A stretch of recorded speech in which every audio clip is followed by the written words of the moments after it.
Allahumma salli wa sallim wa barik ala sayyidina Muhammad wa ala alihi wa sahbihi ajma'in amma ba'du. Insyaallah pada pagi hari ini yang penuh dengan cerah, alhamdulillah, insyaallah kita akan membahas tentang qati'ut tariq. Qati'ut tariq ini artinya kalau dalam bahasa kitanya itu bisa masuk dalam perampok atau begal. Gitu, perampok atau begal. Di zaman dahulu sudah ada pada hal tersebut. Di zaman Nabi Shallallahu Alaihi Wasallam pun ada yang seperti itu. Seperti mana Allah Subhanahu Wa Taala berfirman dalam surat Al-Maidah ayat 33, innama jazaa'ul ladzina yuharibuna Allah wa rasulah. Bahwa sesungguhnya pembalasan bagi mereka yaitu yang qati'ut tariq alladzina yuharibuna Allah wa rasulah, yaitu yang Allah Subhanahu wa taala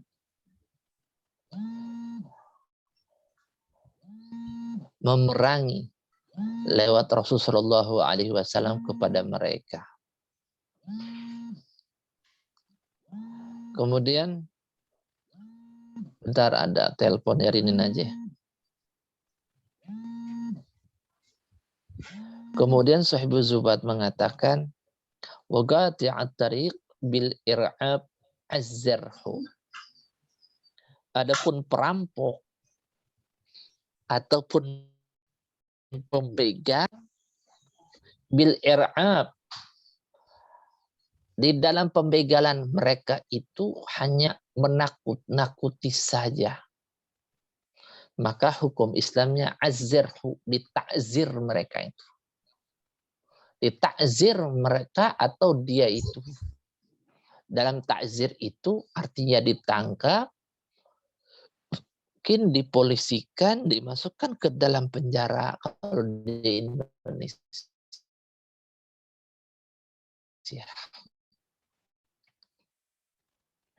Kadang-kadang kan ada yang seperti itu, hanya mengacung-acungkan, mereka punya senjata tajam saja. Atau EKG, ya kan? Yang namanya orang kalau sudah membawa senjata tajam, ada sesuatu di dalam niat yang tidak baik. Gitu. Wal akhidha,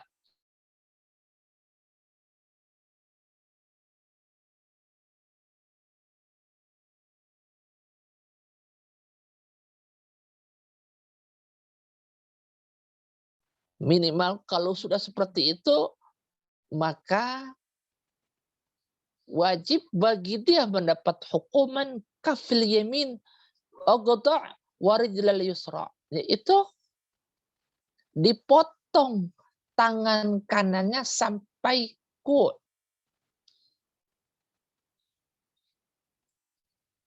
dan disertai juga pemotongan kaki kiri. Nah, gitu. Kalau kemarin kan mencuri aja posisinya hanya tangan. Ini saya curi lagi baru tangan kanan awalnya, kemudian mencuri lagi baru tangan kiri. Kaki kiri gitu. Tapi kalau ini ya kan, kalau qati'ut tariq kafil yamin uqta' warijlal yusra. Ponisan bagi mereka itu yaitu dipotong kafnya, yang tangan kanan baru kaki kiri. Fa ya'ud kafan warajlal ukhra. Jika memang berulah lagi tidak ada efek jera bagi mereka itu, mengulangi lagi perbuatannya, ya kan? Fa ya'ud, diulang lagi. Kafan warajlal ukhra. Maka dipotong lagi tangan kirinya sampai ku, kemudian disertai dengan kaki kanan sampai punggung. Iyaqtul aw yajrah bi'abdi yanhatim. Jika memang si begal itu, si qati' tarik itu atau si perampok tersebut, dia membegal sampai membunuh orang, iyaqtul aw yajrah, atau enggak sampai membunuh, cuma melukai atau menodai atau hal apapun yang dilakukan yang berhubungan dengan yajrah atau yaqtul bi'amdin, disebabkan karena unsur kesengajaannya dia, yanhatim, maka wajib membalas di dalam hukum tersebut dengan apa yang mereka lakukan. Kalau membunuh mereka, dibunuh lagi. Kalau melukai, maka hukum qisas berlaku kepada mereka. Begitu maksudnya. Bentar.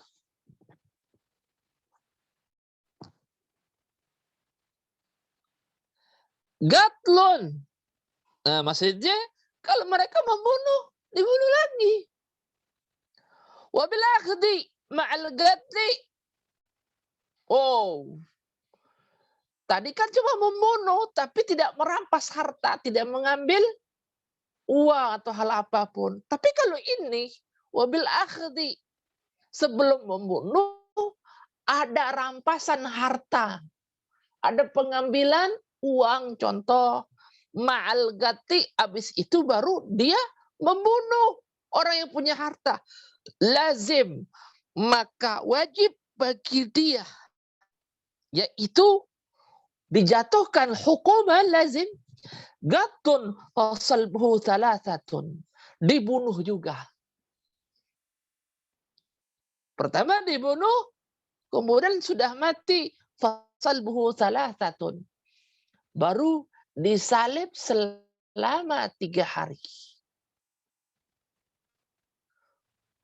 Disalib selama 3 hari.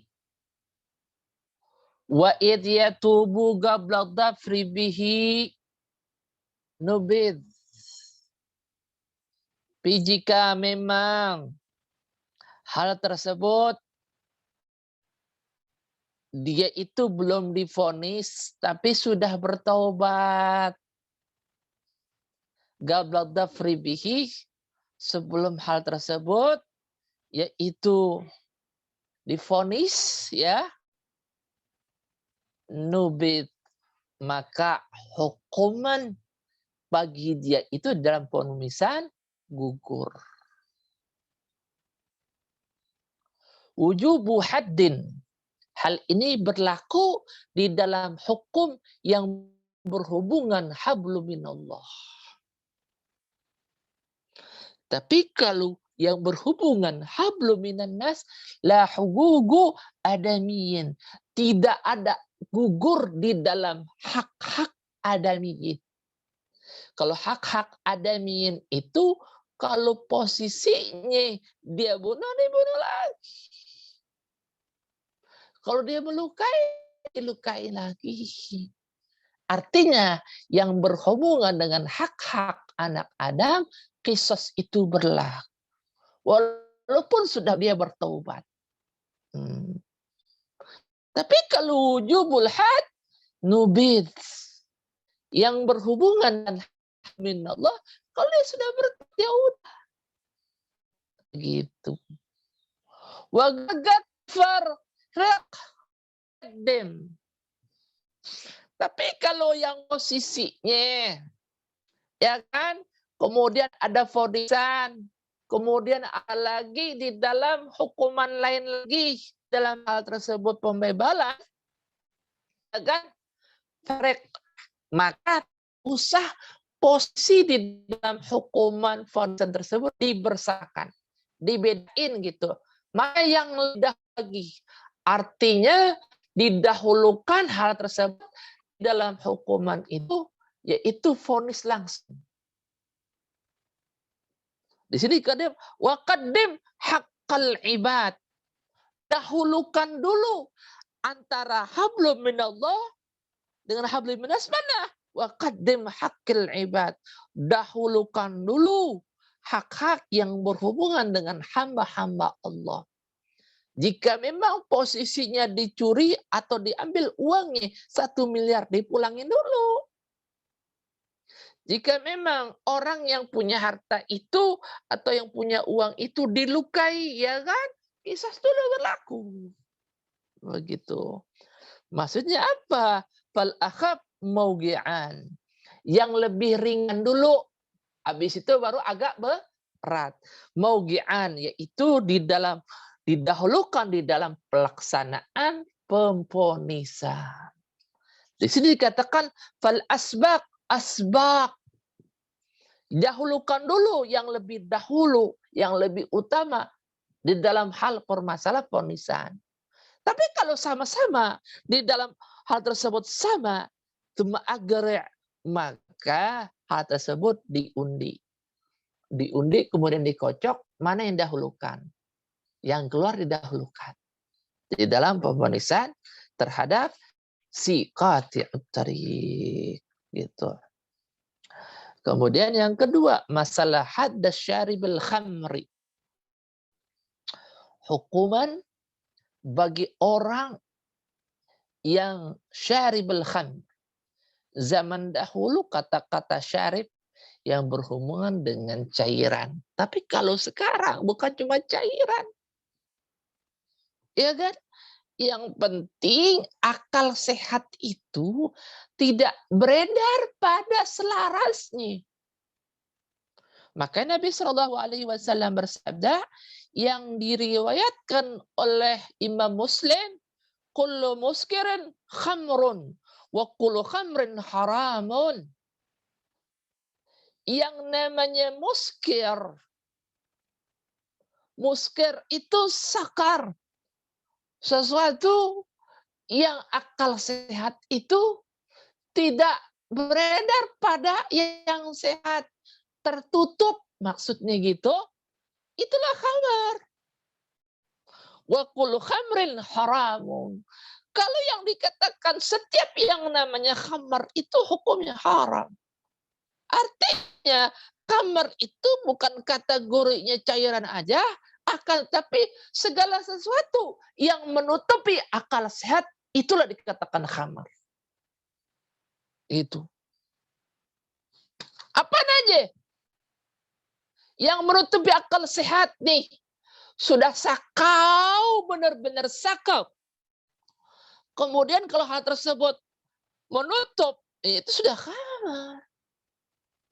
Kalau bahasa Nabi itu luar biasa. Cakupannya luas.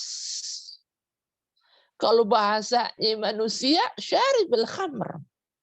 Sesuatu yang diminum pasti ada cairan.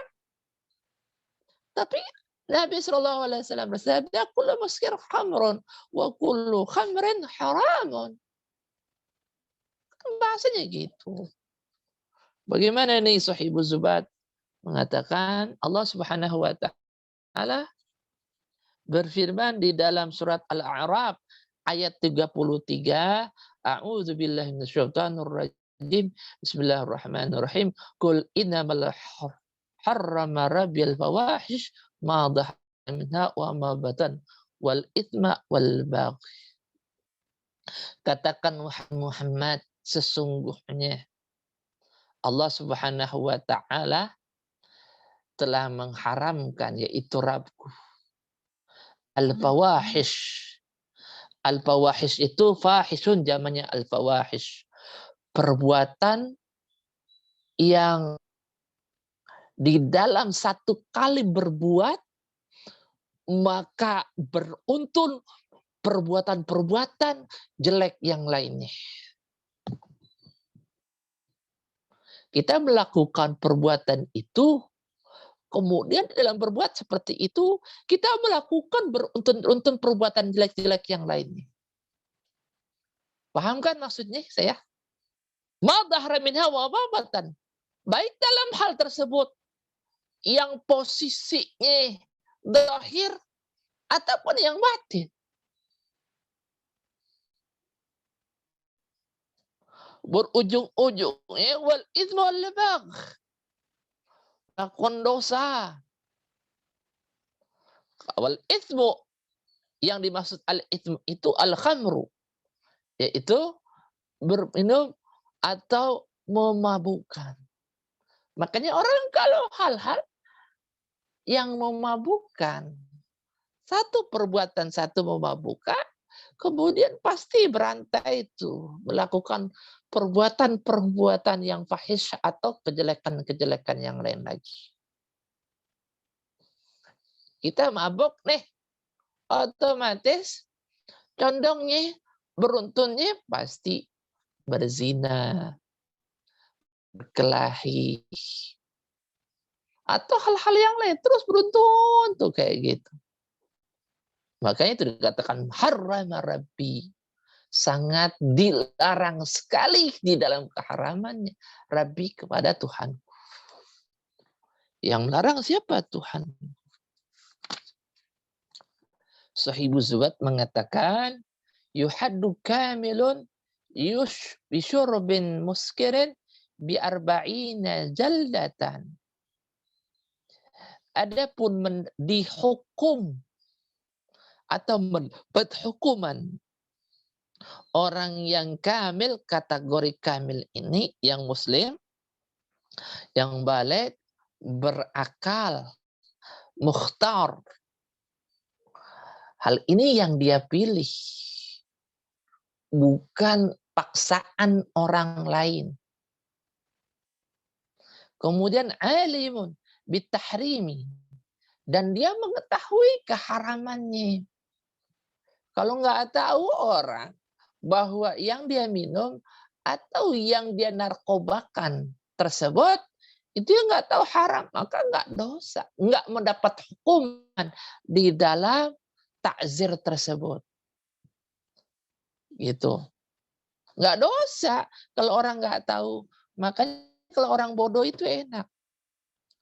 Ya kan? Orang bodoh itu masuk surga.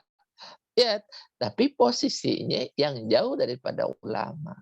Tapi kalau bodoh, tidak berusaha untuk mencari hal-hal yang di dalam hubungannya agama dia, ya kan? Dia nggak cari, dia nggak berusaha, ibadahnya itu selama-lamanya nggak diterima.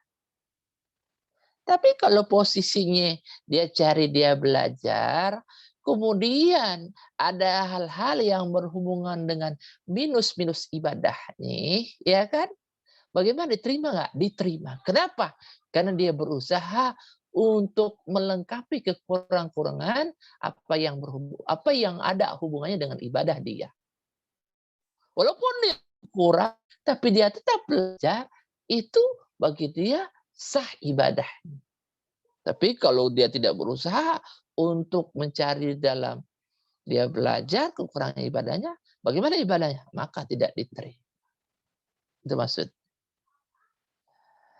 Bisyurbin, disebabkan karena dia minum muskir, kemudian dengan hal tersebut menutup akal sehatnya. Dengan tertutup akal sehatnya akan menjadi mabuk dia. Maka yuhaddu, dihukumkan kepada orang tersebut biarba'ina jaldatan, dengan 40 kali cambukan. Wa azzirri ila thamanina ajiz. Masuk juga di dalam pembolehan, artinya pemberatan di dalam hukuman tersebut maksimalnya ila thamanina, sampai 80 kali cambukan. Jika memang orang itu tetap membandel, ajiz, maka diperbolehkan. Wal abdu binasfihi, tapi bagaimana kalau hamba sahaya, yang hamba sahaya tersebut mabuk, maka mendapat takzirnya binisfihi, setengah daripada orang yang merdeka. Wa innama yuhaddu in syahidal adla'ani au aqarra, bahwa sesungguhnya diponisnya hukuman bagi orang yang syaribul khamr itu, di medan pengadilan itu ada orang yang bersaksi dua, syahidal adlan, yang adil. Kategori adil ini orangnya, ya kan, tidak melakukan dosa secara terus-menerus, kemudian sehat di dalam menjalankan agama ini. Adlan. Au aqarra, atau bahwa orang itu menetapkan bahwa dia itu memang peminum, penarkoba. Contoh, la naghatun. Bukan hal tersebut kita ini nuduh kepada orang itu, mulutnya bau khamar nih. Oh, berarti ini orang tukang minum. Enggak masuk kalau gitu. Wa in tagaya khamran. Walaupun yang kita tuduhkan kepada orang tersebut, orang itu kita lihat dengan biji mata kita dan kepala kita, itu orang mabuk khamar. Habis muntah khamar. Itu gaya khamran. Habis muntah khamar. Nah, jadi yang mendapat ponisan tersebut, pertama ada akar penetapan dari dirinya bahwa dia itu orang yang peminum. Yang kedua, adanya saksi yang adil bahwa orang tersebut saya pernah lihat meminum khamar. Mungkin sampai sini dulu. Insya Allah besok dilanjut kembali. Jika memang di antara teman-teman mau bertanya, dipersilahkan.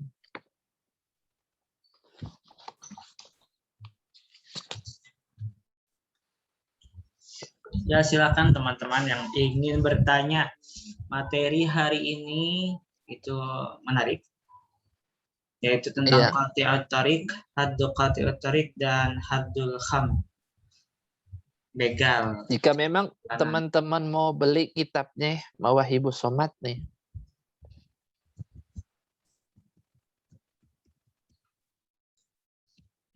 Iya. kebalik ya kamera. Betul. Itu cari aja di online, ya kan, Mawahibus Somad yang cover gini. Gitu. Kalau iya, kenapa? Cetakan di mana? Sofi. Cetakannya itu cetakan, bentar ya.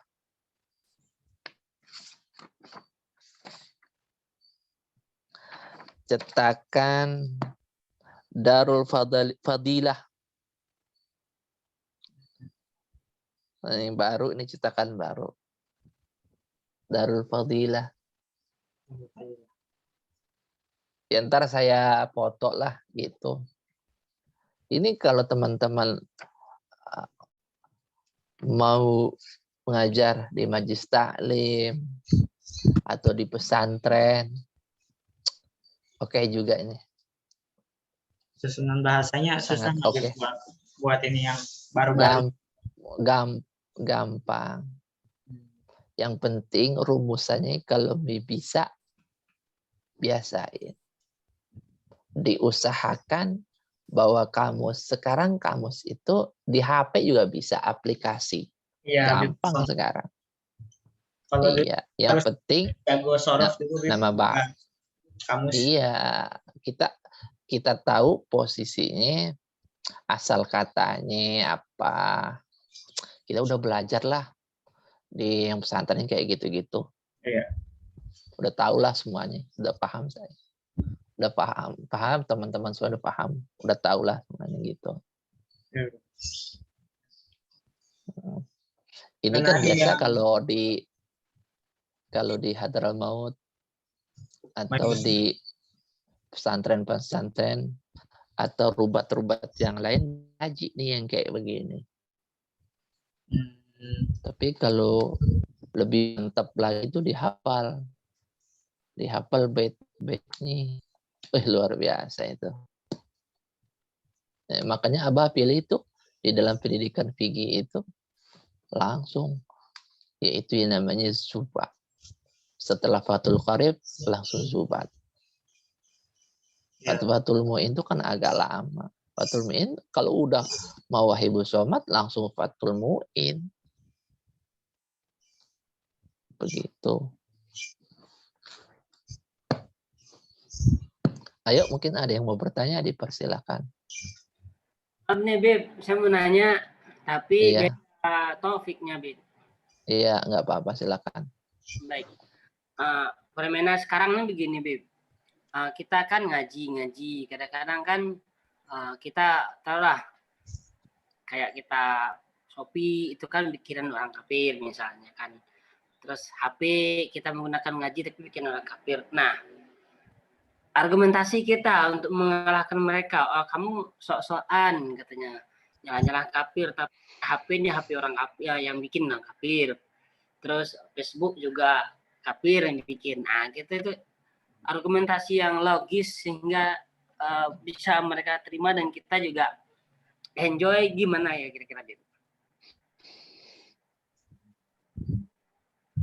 Itu bahasa Wahabi.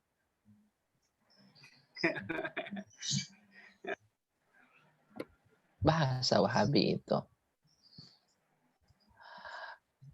Yang namanya kehidupan itu ada Muslim, ada non-Muslim. Muslimnya kita bukan kemauan kita.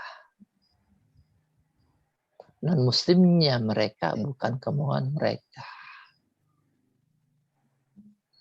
Kalau memang segala sesuatu yang Allah Ta'ala anugerahkan kepada mereka adalah pembicaraan begini, ya kan? Itu sumbernya kita kembali kepada Allah.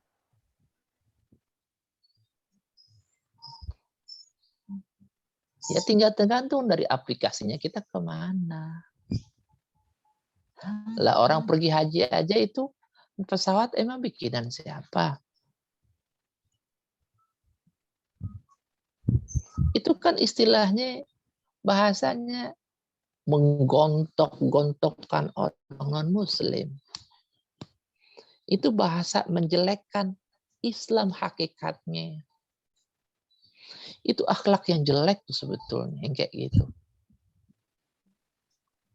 Akhlak yang jelek. Islam, ya. Coba perhatikan. Allah Subhanahu wa Ta'ala juga ada dalam firman Allah, orang Islam, kemudian Allah Subhanahu wa Ta'ala bilang kafir kepada orang Islam. La in syakartum la azidannakum wa la in kafartum. Enggak semuanya. Ya kan? Orang Muslim itu tindakannya Muslim. Dan begitu juga Nabi SAW bersabda, yang kemarin saya membahas itu tentang meninggalkan sholat, ya kan? Man taraka sholata muta'ammidan faqad kafara jiharan. Membunuh orang tanpa adanya hak di dalam qisas itu tindakan kufur.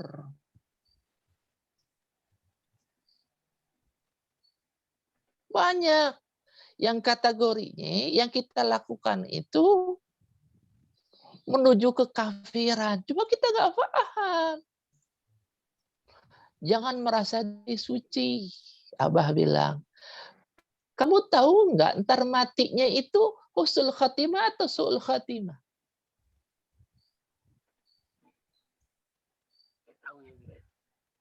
Iya. Oleh sebab itu yang Allah Subhanahu wa Ta'ala kasih anugerah berupa iman dan Islam ini, ya kan? Diaplikasikan berterima kasih kepada Allah tuh bagaimana? Namanya hakikatnya itu pemberian Allah secara mutlak, itu nggak bisa kemauan manusia. Itu bagi orang yang posisinya nggak paham. Begitu. Kadang-kadang lidah kita juga kafir. Kamu kira mencaci maki orang, melampaui batas di dalam sakit hatinya orang, itu bukan tindakan keingkaran dalam kufur.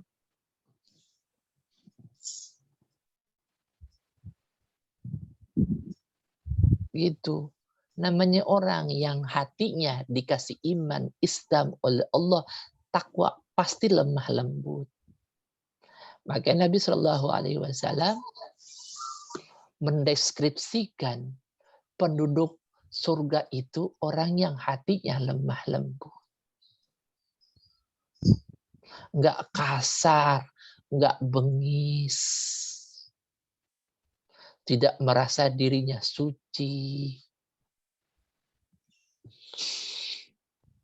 Dan di dalam hatinya lemah lembut itu selalu mendoakan kepada non-muslim mudah-mudahan dapat petunjuk.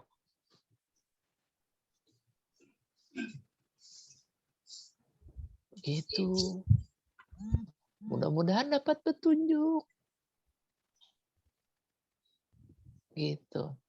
Itu yang bahasa kayak gitu sudah banyak ditelesain kayak begitu. Kalau udah begitu, nggak usah naik motor, naik mobil, naik sepeda. Gitu aja. Nggak usah pakai laptop, nggak usah pakai handphone. Ya kan? Kalian masjidnya nggak usah di keramik, Bib. Iya. Ya kan? Namanya ini alat, nggak ada hubungan dengan kafir.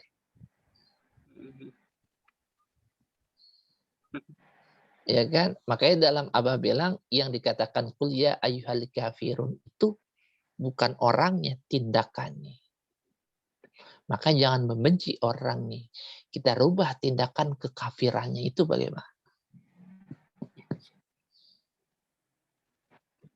Begitu. Kasih. Iya. Ada lagi yang lainnya silahkan.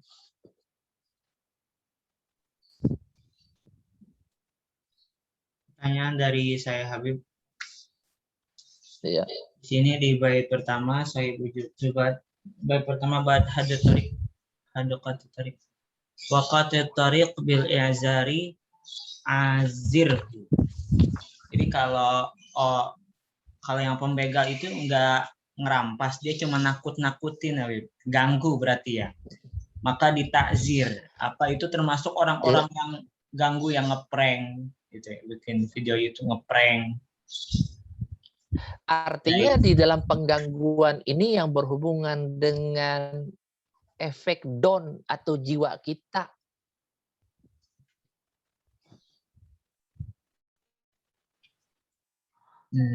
Ada efek kan gati tarik ini artinya memang dia istilahnya ada niat untuk merampok atau merampas, tapi awalnya itu dia ir'ab dulu. Dia takut-takutin orang dulu. Seperti mengacungkan pedang atau cerulit atau senjata atau emang kayu balok. Begitu. Kalau dalam menakut-nakuti itu dia cuma niatnya pengen iseng doang ngerjain. Seru-seruan gitu. Itu nggak masuk ke tarik. Gitu. Oh iya. Berarti tapi kalau seandainya gara-gara prank itu mencederai atau menghilangkan jiwanya orang sehingga adanya kematian, masuk kisos tuh.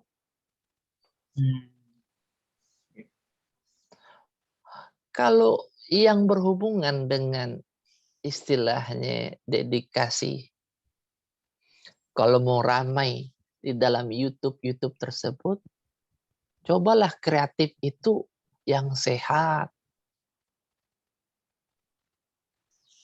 Sekarang ini kreatif kebanyakan mencederai orang. Baik dalam usul zahir ataupun batin seperti jiwa atau orang itu sport jantung. Itu kurang sehat. Karena kurang kreatif, ya kan? Kreatifnya dia hanya sekedar itu aja, yaitu.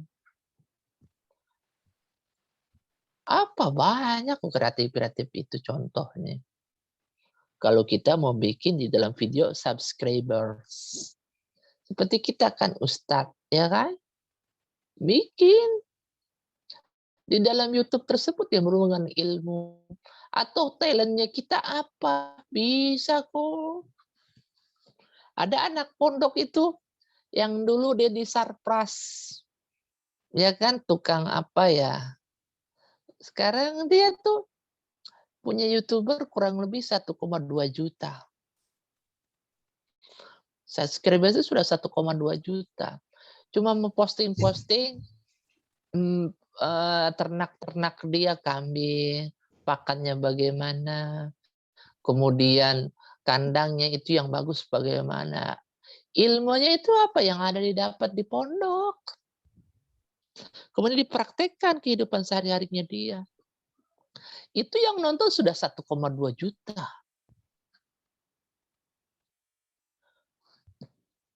Cuma kita kadang-kadang kita endapkan. Kita punya handphonenya kita ini dipakainya yang kurang manfaat.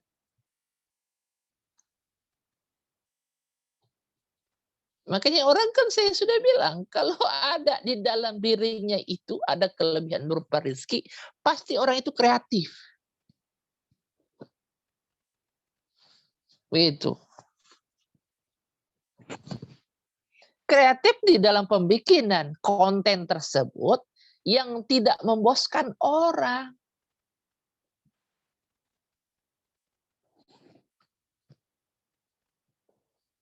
Kalau bosan, orang nggak mau. Walaupun bapak Anda itu ulama atau siapa, yang orang lihat tuh hasil kreatifnya kamu tuh apa.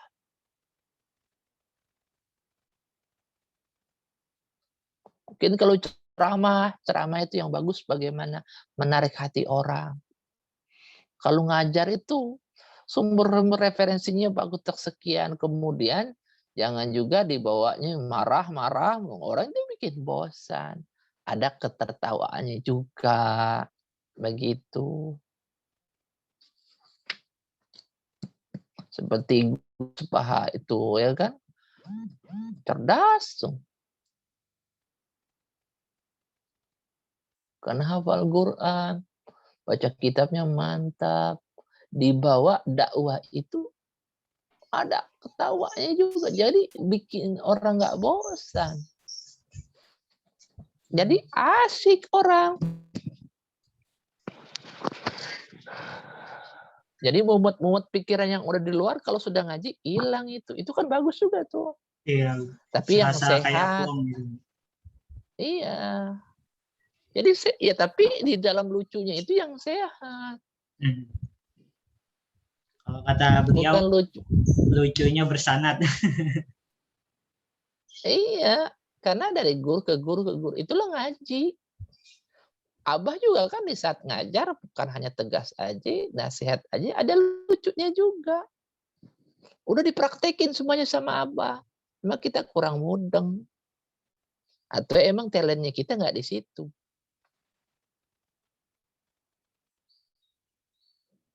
Gitu. Ya, ada lagi, silakan. Habib, saya mau bertanya, boleh? Silakan. Iya, silakan. Dengan siapa? Dengan Wahyu, Habib. Mana? Oh, coba videonya dibuka kameranya. Iya, Habib. Wahyu. Iya. Sebentar, Habib. Saya tidak pakai peci,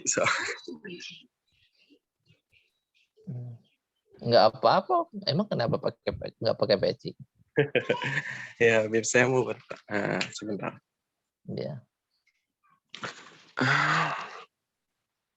Saya lagi di kamar, Habib, maaf sambil mendengarkan. Iya, nggak apa-apa. Saya mau bertanya, Habib, mengenai tadi tentang khamar ya, bab khamar gitu ya, Habib ya. Iya. Saya kan ada kesempatan di kerjaan di dunia kesehatan. Nah, banyak kasus-kasus teman-teman saya itu awal mula dari khamar pertamanya terjadilah permasalahan-permasalahan. Nah, ada kasus teman saya, dia itunya orang baik, tapi dia itu bahasanya bergaul di tempat yang kurang tepat menurut saya. Akhirnya dia itu dipaksa dicekokin bahasa gaulnya kali ya untuk minum khamar. Mm-mm. Akhirnya tanpa sepengetahuan dari teman-teman itu terjadilah sesuatu yang tidak diinginkan. Bahasa kasarnya itu dia melakukan hubungan seks gitu. Mm-mm. Ketika saya membantu dia untuk follow up cek VCT, cek kesehatan tentang HIV, akhirnya dia positif, Bib. Cuman, nah rata-rata teman-teman itu kalau minum terapi obat itu namanya obat ARV. Di dalam kandungan obat ini ada narkotika, ada narkobanya. Itu menurut kajiannya bagaimana sih, Bib? Kan narkoba itu kan tidak dibolehkan, diharamkan. Tapi dikonsumsi untuk untuk orang-orang yang sudah positif HIV itu diminum seumur hidup. Padahal si pelaku ini, si korban ini tidak ingin terjadi seperti itu. Kalau menurut pandangnya bagaimana ya, Bib ya? Itu kan istilahnya di dalam unsurnya itu ada khamar ya, untuk obatnya dia. Iya, Bib. Memang tidak ada yang lainnya selain itu obat yang gitu. Kalau untuk di dunia kedokteran, untuk HIV cuma salah satunya ya obat terapi ARV yang disebut epaviren ini ada cuma itu doang yang bisa yang salah satu sekarang sedunia itu cuma satu obat itu sih untuk terapi HIV itu, Bib. Ya boleh. Bolehnya Boleh. itu karena darurat. Darurat boleh, Bib. Makanya kenapa Allah Subhanahu wa taala melarang dalam hukuman khamar tersebut. Coba buka surat Al-Baqarah ayat 219. Yas'alunaka 'anil khamri wal maisir. Qul fihima itsmun kabirun. Mereka bertanya kepada kamu, wahai Muhammad, tentang khamar dan judi. Katakan, wahai Muhammad, khamar dan judi itu adalah dosa yang nenek moyangi dosa. Wa manafi'u linnas wa itsmuhuma akbaru min naf'ihima. Kemanfaatannya dan dalam segi mudaratnya lebih unggul daripada manfaat. Jadi yang tidak diperbolehkan dalam unsur judi dan khamar itu mudaratnya lebih parah daripada manfaatnya. Gitu.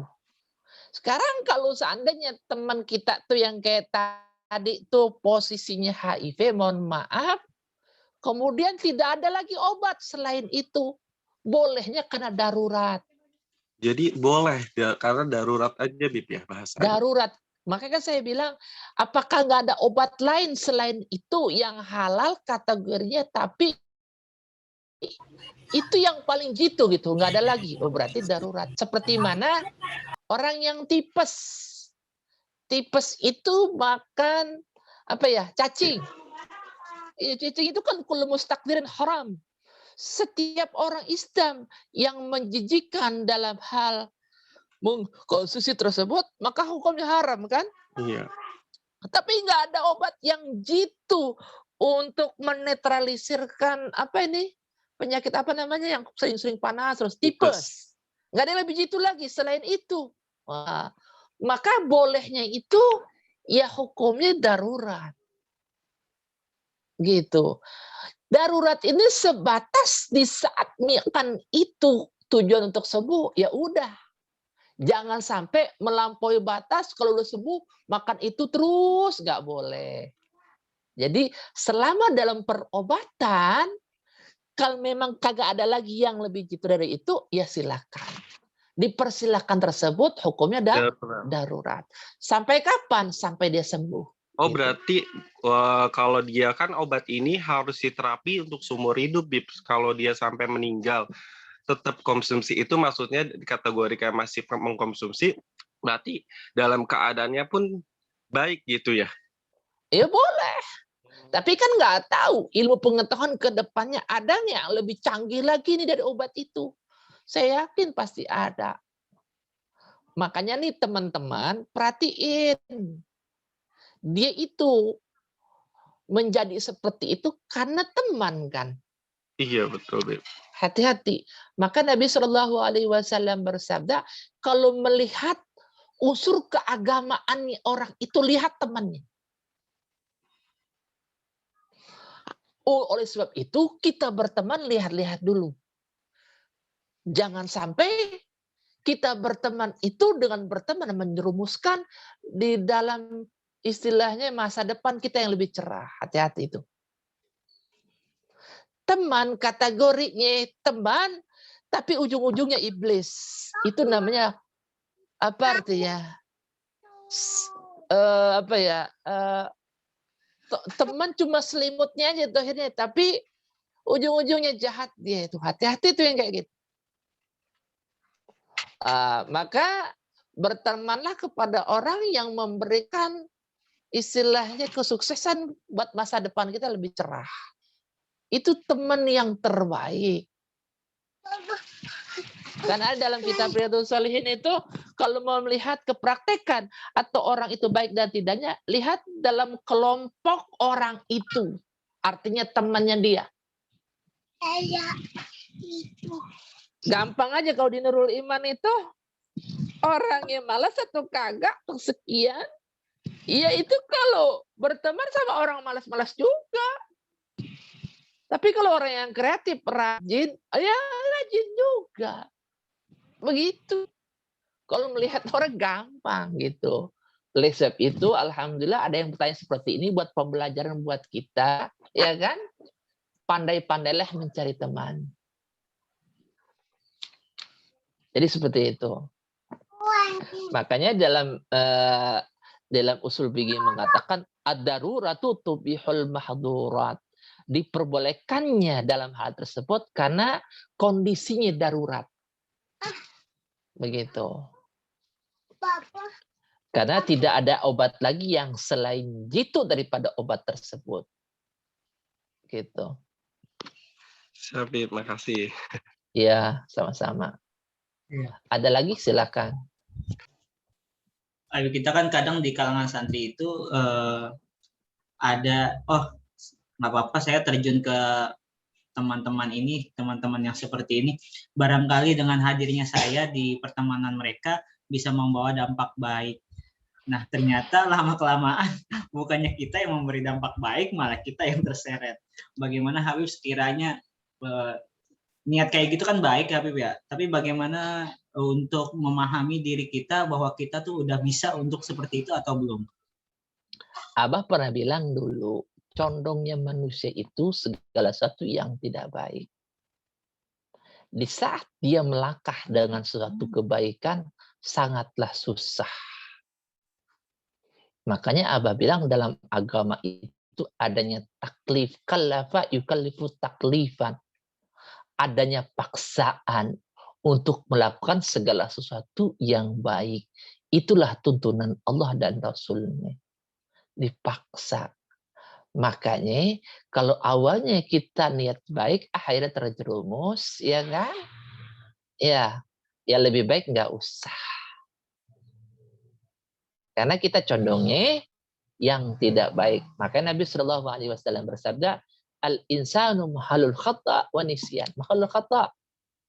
Manusia itu tempatnya salah. Artinya condongnya itu salah. Ada mahal wa nisyan dan sering lupa. Oleh sebab itu, maka tidak sering-sering lupa dan salah. Banyak-banyak hadir di tempat majelis yang selalu mengingatkan suatu kebaikan. Di saat hal tersebut kita lagi lupa atau lagi sah, kita diingat di dalam majelis tersebut. Jadi seperti itu.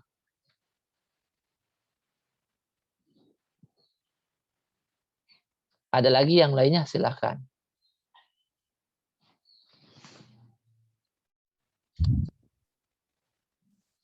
Teman-teman ada yang mau bertanya?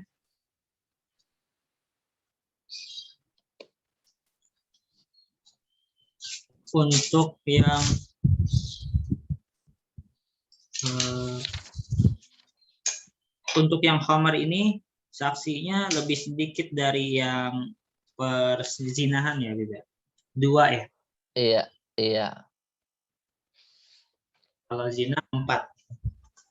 Mm-mm. Dan juga saksi itu harus jelas melihat pas lagi minumnya gitu. Iya, karena yang kalau kamar itu kan posisinya apa yang diminum selintas aja kan, orang juga paham baunya itu sekian. Dan yang lagi minum kamar itu nggak tahu bahwa dia itu lagi diperhatiin. Tapi kalau zina itu kan ya harus benar-benar, guru saya mengatakan, Abah juga dulu pernah bilang, harus benar-benar melihat antara, mohon maaf, senjatanya laki-laki masuk kepada punyanya perempuan. Harus benar-benar dilihat sampai situ, sampai mendetail. Makanya susah untuk persaksikan dalam hukumnya zina tersebut. Tidak menjadikan suatu kebenaran jika memang saksinya hanya CCTV. Karena CCTV itu bisa juga direkayasakan. Terus Bib, kalau yang saksinya cuma melihat 2 orang, itu tidak kuat juga ya? Nggak kuat. Betul-betul harus 4 ya? Iya. Karena memang dalam hukum Islamnya seperti itu. Kalau saksi satu kan bisa gimana Habib, yang arba'u syahadatin billah begitu. Bersumpah ya Habib ya.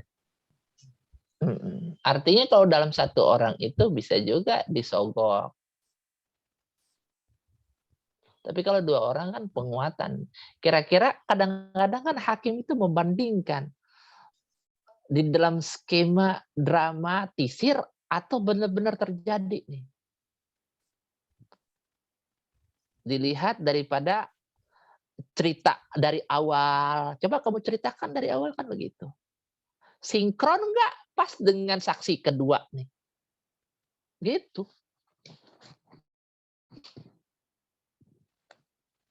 Kalau nggak sinkron, pasti si ini dulu apa namanya hakim bilang, ah ini kejanggalan, rekayasa, atau didramatisir banget atau hal cerita ini atau bagaimana. Oh, baru di situ ditanya, dicecar tuh, gitu. Alhasil ini yang namanya kebenaran dapat titik terangnya, asidhu. Tapi kalau al-kadhib, nggak ada titik terangnya, nggak ada temu jalannya, nggak ada. Makanya kalau orang berbohong itu bohong pertama, bohong selanjutnya. Nggak ada titik temunya. Begitu. Bib, kalau si saksi ini terus memberikan arahan untuk dipisum dan ketika dipisum itu terjadi maksudnya adanya interaksi itu, apakah dikuatkan untuk jadi hukum begitu, Bib? Bisa. Kemudian kan di dalam pisuman tersebut ada jalan cerita. Kenapa kok jadi memar kayak gini? Gitu. Hakim itu lebih cerdas dan lebih pintar di dalam mengolah katanya dia. Sehingga dalam pengolahan tersebut kita bisa juga pleset atau itu. Tapi kalau kita sudah punya skenario di dalam memang benar-benar dalam ceritanya, nggak bakal kita terpleset. Tapi kalau kita ini berbohong dari hasil cerita tersebut, pasti kita terpleset. Gitu. Coba teman-teman, kan ada biasa di YouTube atau itu ada saksi persidangan kayak gitu. Gitu. Walhasil yang namanya al-ma'ruf, kebenaran atau hakun itu dia klop dengan akal sehat.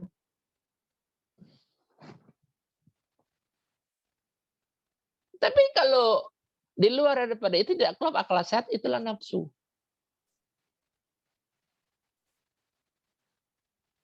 Jadi gitu. Ada lagi yang lainnya, silakan.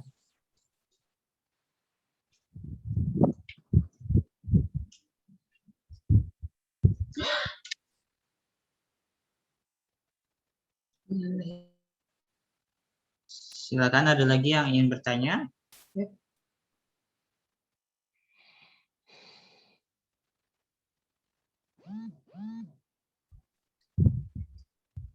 Mungkin cukup dulu Habib.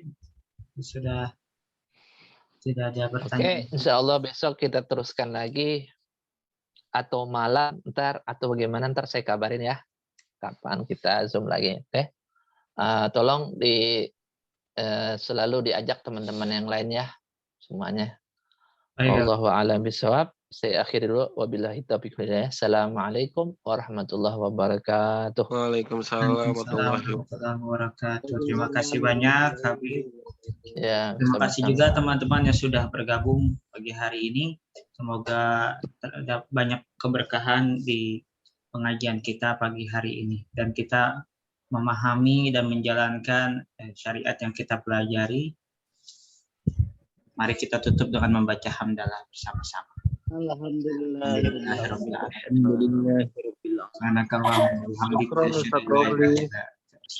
Sama-sama.